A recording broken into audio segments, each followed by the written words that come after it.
Yeah, well, in some ways, they're almost like in one, they're just as distressing as regular seizures, like epileptic seizures for anyone who's been around them. I mean, it's horrifying. And, it's like a form of a dissociative disorder almost. They're very common in people who have had trauma. And, the last thing that I do when working with people with that is say they're not real seizures, because I really think that there's things we just don't know, about the brain. I think there's mechanisms that cause people to have these types of things that aren't easily explained. And they're really debilitating. And, to get treatment for them is important. It's important to have a provider that you work with that's understanding and not like judgmental about them. Some people are scared of them, and in the medical community, I just don't think we're the best in terms of like empathy. Sometimes like we just like want to try to solve a problem, and if we can't understand it, some providers will get angry. But if you're dealing with someone who has those, probably you would want to avoid like that type of provider and just get someone more understanding. Well, they started with Ativan. Mm-hmm. But then the side effects to that are... They're not great, yeah.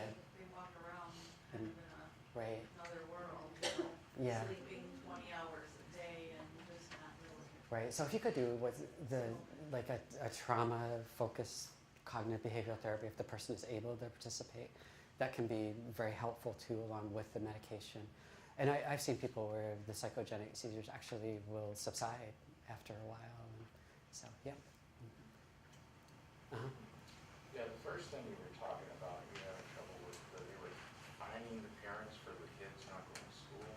Yeah. You said something like that. Well, I was in Florida, in Jacksonville, Florida, and they had a thing, it was 20 years ago they started it. And they used to assign two policemen, two different cop cars to a high school or something. And if somebody wasn't getting up, then they would call them, and they would go and they would actually get the children up, mostly high schoolers. Right. And they would go to trouble, they would throw water on them, they would start talking to them and try to get them up. And then they would stay there until they took a shower and got ready and got dressed, and then would bring them into school, drive them up to the front of the school and bring them into the school. Right. Right, and that only had to happen once or twice, and they had a really good response on it. Yeah, and I'm not saying that...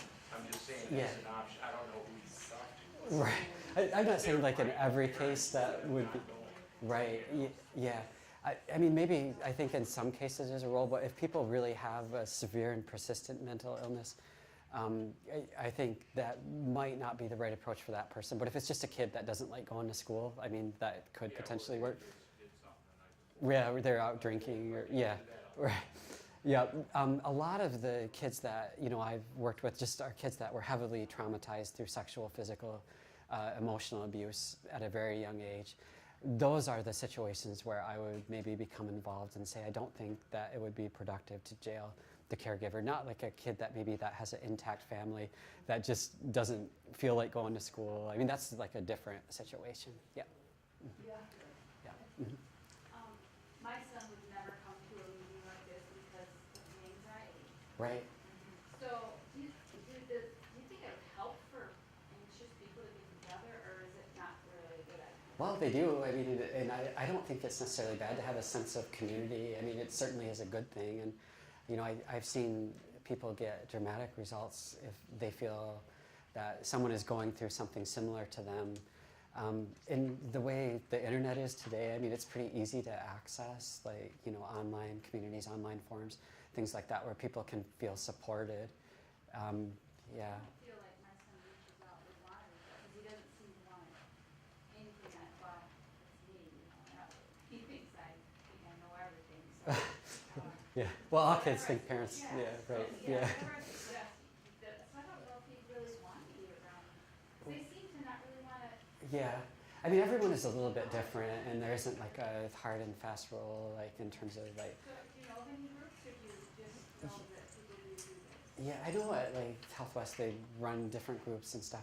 I'm not as like acutely aware of like which ones are running at different times, but I know they do offer like groups, and as far as I know, people don't have to necessarily even be enrolled to go to some of the groups and things like that that are going there. So, yeah. You spoke a little bit about some of the prescription drugs that could cause dementia, and there was a three-tier, like the Oh, yeah, CCSI. the main ones are just the benzodiazepines is what they're looking at. It's not the selective serotonin reuptake inhibitors. Those aren't linked with that. So really, it's just that class of medications, benzodiazepines. Yep. Mm-hmm. Yeah. Uh-huh. Do you treat elderly, like 80-year-old people, the same? I mean, they don't have to get up and go to school. They don't have to really do much of anything. So, Right.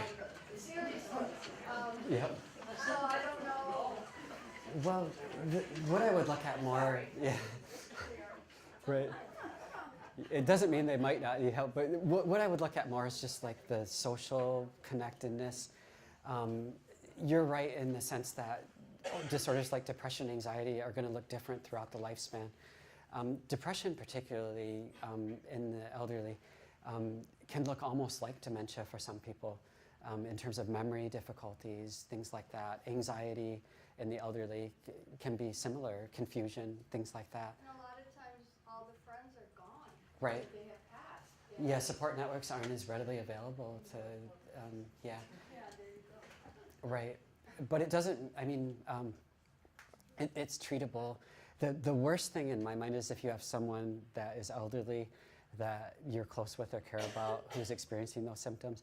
A lot of times people get labeled with dementia, and it's not dementia, it's depression or it's anxiety and things like that. And if you treat it, it gets better.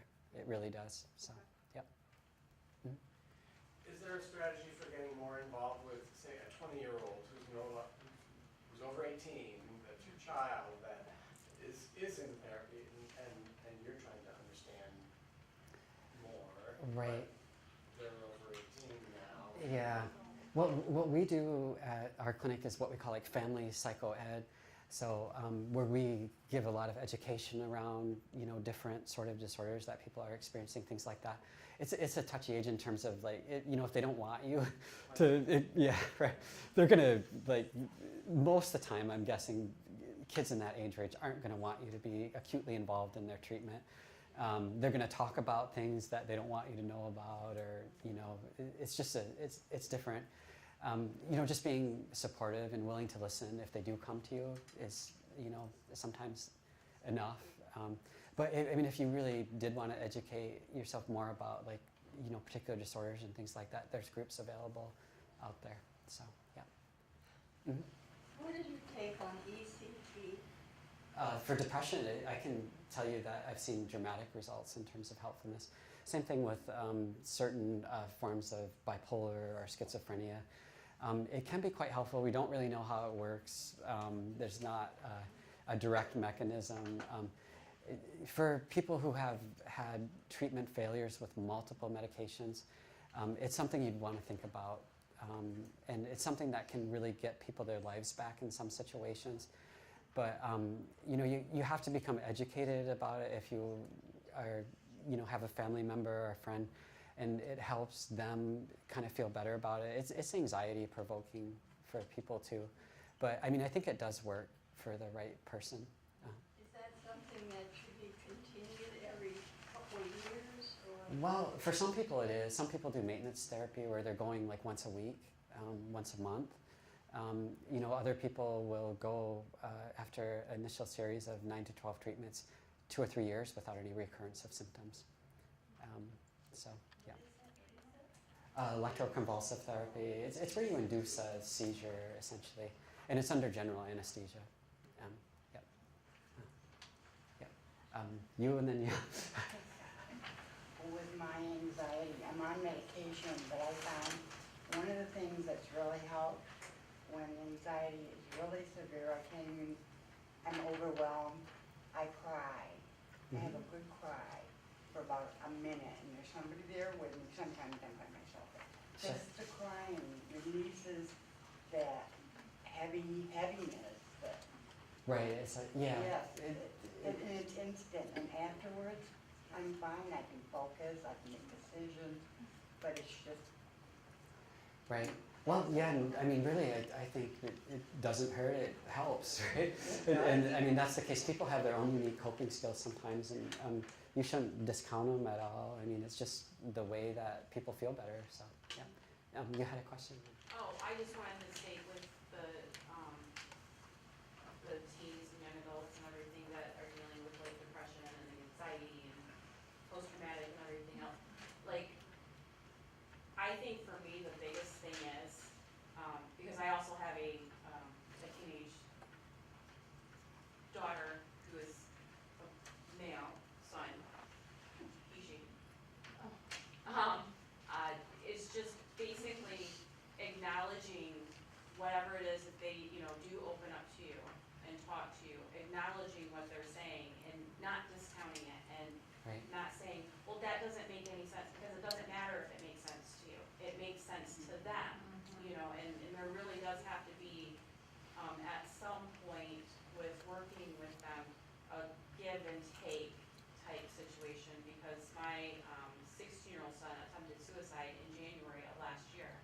I was told, because I'm so overwhelmed with my life and dealing with what was going on, Right. absolutely would have never known unless he had said something to me 18 hours after he took 72 500 milligram acetaminophen. Right. And the fact that he's still here, is a miracle, but Right. it's being very empathetic. People want to be sympathetic. Right. You need to be empathetic, because like I said, the biggest thing is it doesn't matter if it doesn't make sense to you.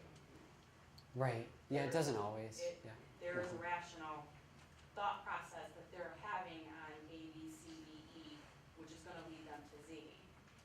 So it's trying to weave through that path, to bring them back to you in life, because that's the biggest thing that hurts, is when someone looks at you and says, well, it doesn't make any sense, or, you're stupid for thinking that, or, Right. I mean, Yeah, that's a really important point. I mean, soul-crushing. right. Yeah. Sometimes you never get them back from that, because that is all they're hearing Right. and replaying to themselves. Right. You could say 100 positive things and 2 or 3 negative ones, and I mean, the way that age group is, they'll hang on to the negative. Exactly.